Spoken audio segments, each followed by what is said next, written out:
Welcome to this episode of End of Life Conversations. I'm Reverend Wakil David Matthews. And I'm the Reverend Mother Ana Luisa Armendariz. In this episode, we are very excited to introduce my good friend. The Reverend Ayah Shakur Sevigny has been studying and practicing what he calls applied mysticism for over 30 years. He is ordained as a healing and life transitions minister in the Inyati Sufi spiritual order. He works as an inpatient palliative care chaplain at a large inner-city hospital in Seattle, Washington, and for over 20 years has maintained a spiritual and bereavement care practice with home-based hospice programs in Washington, Oregon, and Ohio. And I just want to add that I had the wonderful opportunity to work side by side with Ayah for nearly a year as a hospice chaplain. He demonstrated a deep attunement to the mystical path, a profound level of compassion, caring, and wisdom. I will just always treasure that time we had together. So Ayah, welcome. It's good to have you here. We're going to ask a bunch of questions, so let's start with this one. When did you first become aware of death? Well, thank you so much for having me on your podcast, Wakil and Ana Luisa. I understand this is the first guest appearance you've had on your show. And so Yeah. I feel very blessed to be here. It tells me that this is an opportunity for me to bless you and this endeavor that you've joined up together to initiate for the service of those interested in this work. Thank you so much. Wonderful. What an interesting question, which I don't often think about these days, which is, when did I first become aware of death? I grew up in a Scotch-Irish culture on the far eastern seaboard of Canada in the Maritime provinces on Cape Breton Island in Nova Scotia. That particular culture maintained the idea and practice of the wake, the kind of Irish wake cultural practice. And so from a pretty early age, when there would be a death in our small community, we would go as a whole family to the wake, and we would pass through the funeral home and visit with the person, whether or not we knew them really well. So I have memories of going to church, having a mass said for a person, having an open casket, which was very common in those days, even in the worship service, as I recall. And we would all pay our respects to the person, to the soul. We would see the body. And I was very curious about what I was seeing and kind of scared and didn't quite know what I thought about it. I later remember when a pet died, and I started to ask questions then about where was my pet going? Mm-hmm. Do pets go to heaven? Do dogs go to heaven? And I was always kind of asking theological questions as a young person. So it's not just one, I think, death experience that got me thinking about this. As I thought about this question, I've had some conflicting experiences with death and dying that really made me need to question my thoughts and beliefs around death and dying. One of them was watching an episode of a soap opera. I'll never forget this. There was a dead body on, it was General Hospital or something like that. I grew up in the 1980s.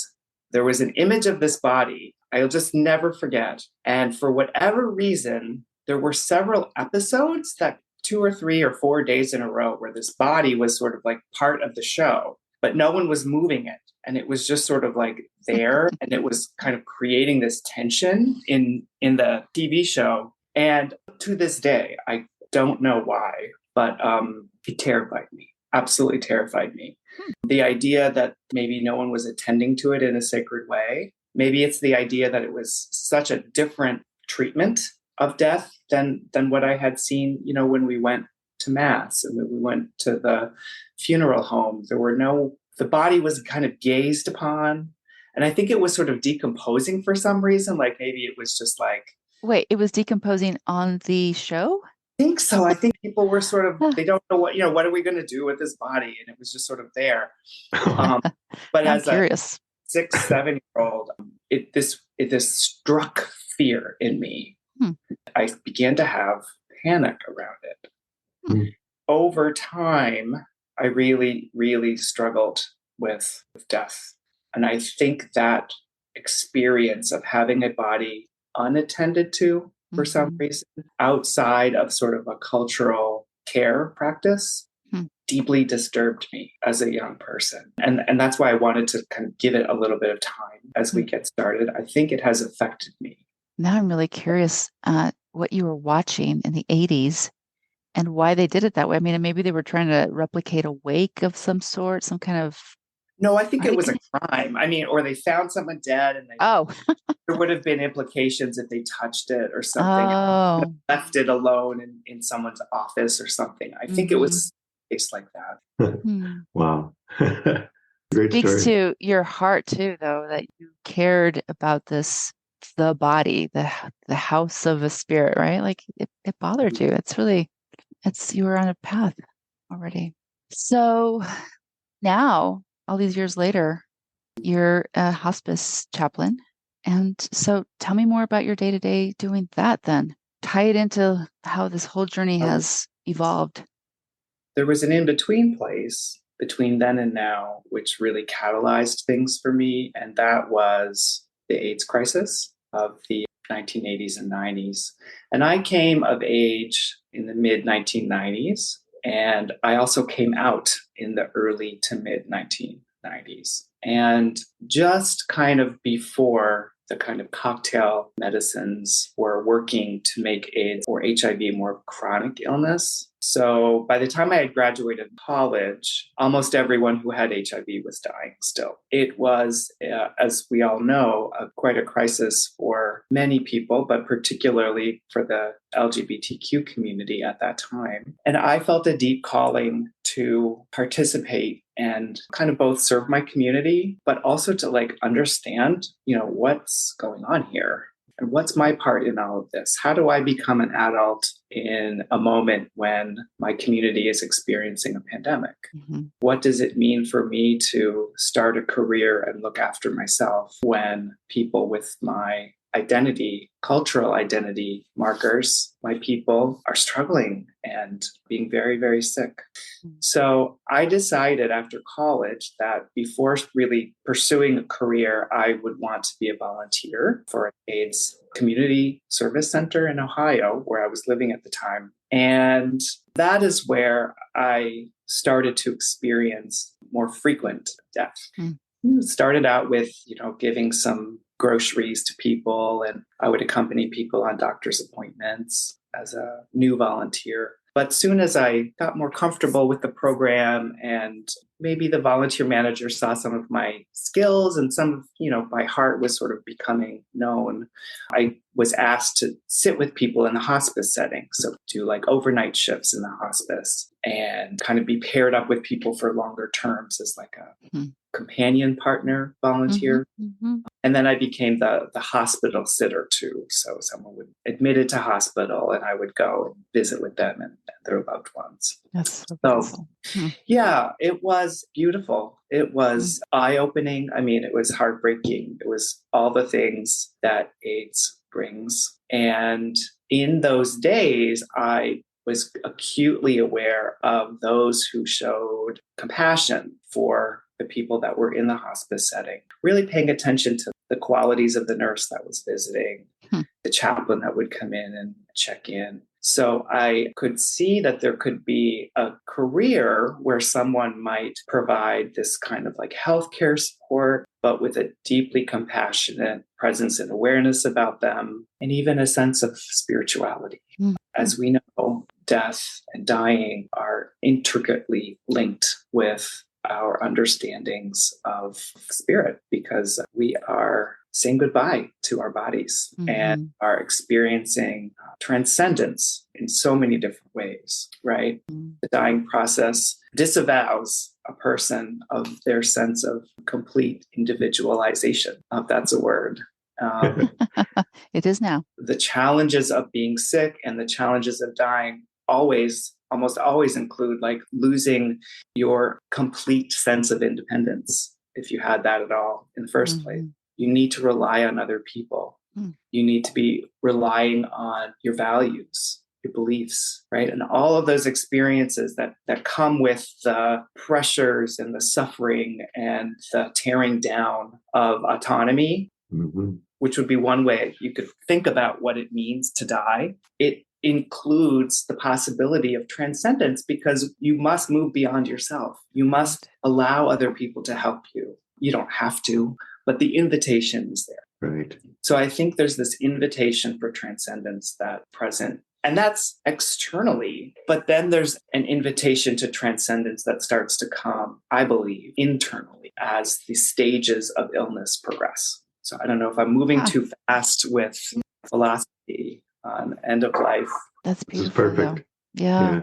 Keep going. Thank you. Yeah. Well, and because of what you just said, though, not everybody who shows up in your hospice setting will have this awareness for themselves, right? They won't know. They're just like, culturally, people tend to want to fight death and stick around for a lot longer, unless they have this other awareness. But what is a challenge then to meet people's needs at the end of life when your philosophy is one way and in general, maybe others aren't? One thing that you learn the hard way when you start to do a lot of caregiving, I think any kind of caregiving, but in this case, end of life caregiving, is that you just don't get your way. One needs to know one's own self as a chaplain, as a spiritual caregiver or provider.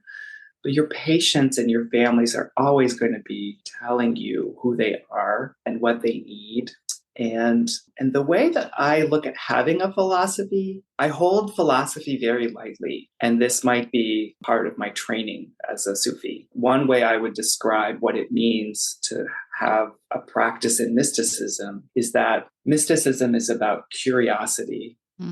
And it is about the art of living into ultimate reality. And it's almost always exploration. It's almost always learning and openness, the divine, God, the universe, whatever name we ascribe to the oneness, the Holy of Holies, is always revealing themselves itself. Mm-hmm. So I choose to hold any kind of philosophy I have about what it's supposed to look like or what I think happens at the end of life. It's very, very light. Mm-hmm. I don't have a heavy hand with it. And so that's one way that it's kind of easy, right, in a way, to show up with people who are dying because I'm not that attached to the outcome. I'm curious. They are the teachers. Mm-hmm. Yeah. And so if I have any philosophy, it's a philosophy of what I've learned from others. It's not an intellectual philosophy that I'm trying to defend. So it's a very different stance, I think, than your sort of kind of textbook theology school kind of stance. This is why I think I use that term applied mysticism, because I'm not coming at this practice with a sense of knowing. I'm coming with a sense of wanting to know. What do you think in that work, or as you're doing that work, well, and hospice work in general, what kind of things are the most challenging looking at the day-to-day work? And you're doing palliative care now at a hospital, so maybe could reflect a little more about how that's different from when you were working in hospice too. This might be very practical stuff. Yeah. Or it could be, it could be spiritual as well.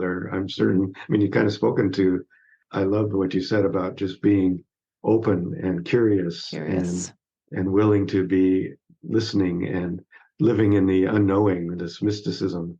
That's the way of dealing or working through those challenges. But yeah, on the practical side, maybe you could talk a little more about some of the practical challenges. Well, so after the volunteer work that I did with David's house in Ohio, a few years after that is when I started working with hospice. And one of the challenges I found with home hospice care, and I did that for 20 years, is the fact that it takes a toll on sort of the body of the practitioner because you have to drive to where the person lives. Yeah. And there are a lot of challenges with that. Holding your concentration between patients, being alone, maybe is one of the harder challenges, I would say, over time. is that I was driving from place to place to place to place, visiting with people, and I may be tired. I may be sick of being in the car. I may be distracted, and then I'm alone. I don't really have a team or companions that are with me throughout the day. My day might start not at an office, but just from home, and then it ends at home. It may not even include seeing other colleagues in the day. So there can be a little bit of loneliness or isolation, I think, that comes up with home hospice care. Then the other thing that occurred to me over time is that the volume, the immediacy and connection is challenging in home hospice care because you can only get to so many people in a day. It might be 3, it might be 4, it can be more than that. But I live in a very big county with lots of rural spaces, as well as it can be an hour between 2 patients. Wakil can attest, because he was our driver, bless his heart, when he interned with me. I was going to say, what I remember about that was that it was special to be in the car together, to have that time together, as we were driving, sometimes, like you said, a whole hour between places, but to have that time together to really reflect on what was happening, what was about to happen, or what had just happened, and to share your incredible wisdom and compassion. I really enjoyed that. And yeah, I miss it. I'd like to do it again. Yeah, and me too. I mean, so that's why I didn't want to let you go, because it really helps to have companionship on the path. And I use those words very specifically because those are very Sufi words, actually. We talk about, Rumi says, keep your companions close. Stick close to those who understand, who support, who carry that light. That's very important. So I eventually, over the last couple of years, have kind of explored my way into inpatient care, which was one of my dreams really all along. As we know, many hospice programs started as inpatient centers. Yeah. Christopher House and the hospice in Connecticut. So most of the hospices started as inpatient units, and they were collectives. And I do think there's something that is maintained, supported, nurtured when there's a collective of people with a shared intention, physically close together, working together, both to care for the patients and their families, and also to receive the blessings of that work through that relationship, right? Because end-of-life work is extremely reciprocal. There's very little one-way dynamic, except for maybe like skills and function. In terms of like the spirituality, the emotionality, the humanness of this work, it's happening in both directions. That's why it's such an honor to walk with people too, right? Like it's an honor to be in those places because you are both teaching and learning from each other. Yes, absolutely. And like I said, the expertise in hospice, the expertise in end of life can be nurtured through our spiritual practices, but there's no substitution, I don't think, for the direct experience of being with someone who's dying. Yeah. I remember one of the big challenges, and you kind of spoke to this a bit, was the mix of the corporate model, trying to mix the corporate model with the compassion of hospice, right? And I think that was always a difficulty. And I also realized that, and what I learned with working with you was how important it was to keep that compassion, to hold that with not just the people we were working with, but with the community that were hospice workers. And that was one of the things that, again, you demonstrated so beautifully for me, is how you carried the rest of the folks in the office, basically, in a beautiful, beautiful way. I think that is very true. There is a business model to the way that end-of-life care is organized now. It's a Medicare benefit. And I don't like to say this, but it's true. It's become somewhat of a business. There's non-for-profits and profit-based organizations that I think benefit from that business side. I'll put it this way. I'm not one to think that people that work for the for-profit agencies are somehow less devoted to the work, but it does make the work difficult at times with frequency needs. In other words, your success can be measured by how many miles you drove, how many people you saw. So there can be pressure on lowering your time in the home so that you can kind of go to the next place, or seeing so many people that you don't have time to in-service yourself on new best practices or have continuing education, all of those sorts of things. So the pressures of the business model, you're right, Wakil, was something we talked quite a bit about. It was untenable for me in the end. And the other piece of it is what I was trying to get to before is that because of this business model, because of the way reimbursement happens, those small inpatient units have more or less gone away. So you may notice in your community, there aren't a plethora of inpatient units for end-of-life care. And the reason is they're not financially sustainable, quote unquote. Wow. There was one in Portland, for example, that the agency closed it after some time. And it was a group of physicians recently that started, I think, a not-for-profit organization and kind of resurrected it so that there would be one in the Portland area.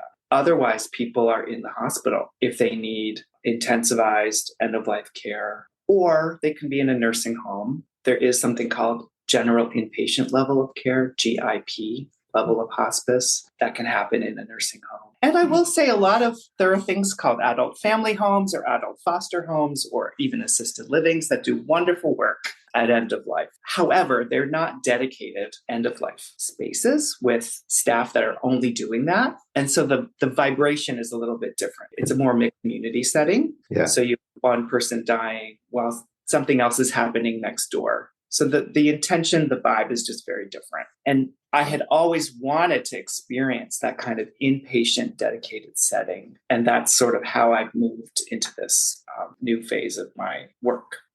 One of the most inspirational settings for me has been the San Francisco Zen Hospice Project. And you may know of them. And I think they've recently actually closed their doors. What? I didn't know this. I think so. At least the inpatient home has closed. But I did get a chance to visit it and feel for myself what it means to create an environment where end-of-life care is prioritized and centralized. It's a beautiful thing. Really? Yeah. So what I did in the last couple of years then is now found my way into working in palliative care, which includes all of the hospice patients, hospice, like we call it comfort care in the hospital. And there's also GIP. There's also that hospices will sometimes work in hospitals. But as the palliative care chaplain, I would still see everybody who's known to be dying in the hospital. And I just love it for the sense that I have quick access to people, really given me a new lease on life in excitement. I kind of came back to life, that I can see multiple people in a day. I can run back and see someone if their condition changes. I have a team of people that I work with who I can speak to immediately about different issues, get support if I need it, and just be present in the hospital. So like in the hospital, sometimes it's those sidebar moments that can be very meaningful, right? So you meet someone in an elevator, a loved one who's going home to get something, and you can have these little moments with people. And it's a way of sort of expanding your role from just being like present for like formal visits to sort of being present in the community of life that's happening around this person and their family who are going through something very challenging and difficult. If that makes sense? Yeah. Yeah, sweet. So I love those kind of moments that happen in the hospital. Yeah. Grateful they have you. Yeah. To cherish those sweet moments. Yeah. We're getting close to the end of our time. This has been an amazing time to talk to you. I'm so happy that we got to do this. Is there anything that you wish we had asked you? One thing I do want to mention is that maybe to give folks some resources or to share what resources have really helped me kind of form me as a spiritual caregiver. And being invited to talk with you both made me think about my foundational books and recent experiences. And I had a wonderful evening last night, just sort of recollecting some of those things. Wonderful. And so one of them would be the Zen Hospice Project. Yep. I looked it up and, it's still here. It just got renamed because I think it's now the Zen Caregiving Project. Yeah. Right. And it's still here. It is here, but I think it's less of an actual inpatient unit. And now it's more of, which is a wonderful thing, but it's teaching caregivers skills, spiritual practices around what it means to be a caregiver to someone who is seriously ill or dying. And so that would be a website I would absolutely recommend people check out because they can access it from anywhere. It has influenced many, many, many caregivers, I think, from a variety of different traditions. There are teachers, like Joan Halifax and Frank Ostaseski, who's, I think, the founder of the Zen Hospice Project, and many, many others that I think you could kind of link to through that. Yeah. The other one if someone would ask me to choose one book that was my centerpiece of information and knowledge, it would be Kathleen Dowling Singh's book, The Grace in Dying. And I bought the Kindle last night and started to look at it. It's absolutely a marvelous end-of-life book because what she does is creates a whole cartography of all the different sort of stages of the mystical journey and overlays them with the stages of dying and how they may be invitations to overlap one another. Can I end with a poem? Yes. Yeah, actually, we usually do. So I will just say one more thing real quickly that we will link to any of those things that you've mentioned. And if you have other resources you'd like us to put in the links for the program notes, please send those ahead. Yeah, we always like to end with a poem. And so we would Great. But since you've got one, it'd be perfect if you did the poem. Okay. So I found this poem last night reviewing The Grace in Dying. And this is mentioned, I think, in the prologue of the book. It's a poem by the Zen master Hong Chi, and it is thus. Silently and serenely, one forgets all words. Clearly and vividly, that appears. When one realizes it, it is vast and without limit. In its essence, it is pure awareness, full of wonder in this pure reflection. Infinite wonder permeates this serenity. In this illumination, all intentional efforts vanish. Silence is the final word. Reflection is the response to all manifestation. Devoid of any effort, this response is natural and spontaneous. The truth of silent illumination is perfect and complete. So this would be a poem I would leave as a meditation on contemplating death. Perfect. Thank you so much. Yeah, send that to me so that I can put that in our notes as well. That was very beautiful. Very beautiful. Thank you. Can you read just the last two lines again? Oh, sure. The truth of silent illumination is perfect and complete. Yeah, may it be so. Thank you so much for sharing yourself and your journey. You're welcome. It was an absolute pleasure to be invited into this conversation. I really appreciate it. Appreciate you both. Yeah, thank you so much. And to our listeners, we thank you for listening. And please subscribe, tell your friends, follow us on social media, consider supporting us through Patreon. All that's in the notes. We want to acknowledge that the music we're using was composed and produced by Charles Heaston. Thank you for all my crew who's supporting me and getting this endeavor. I love these conversations, so I'm grateful that you said yes and that you're here with us. And I appreciate all the listeners, and I want questions and I want stories. And yeah, so please send your stories and your ideas and your questions to endoflifecombo, that's all one word, at gmail.com. And we'd call you up and say, come and do an interview with us. That's right. And we just want to also let you know that our next episode's guest will be Bodhi B., probably the only owner of a nonprofit funeral home in the country. We're looking forward to that. We'll see you all next time. Adios.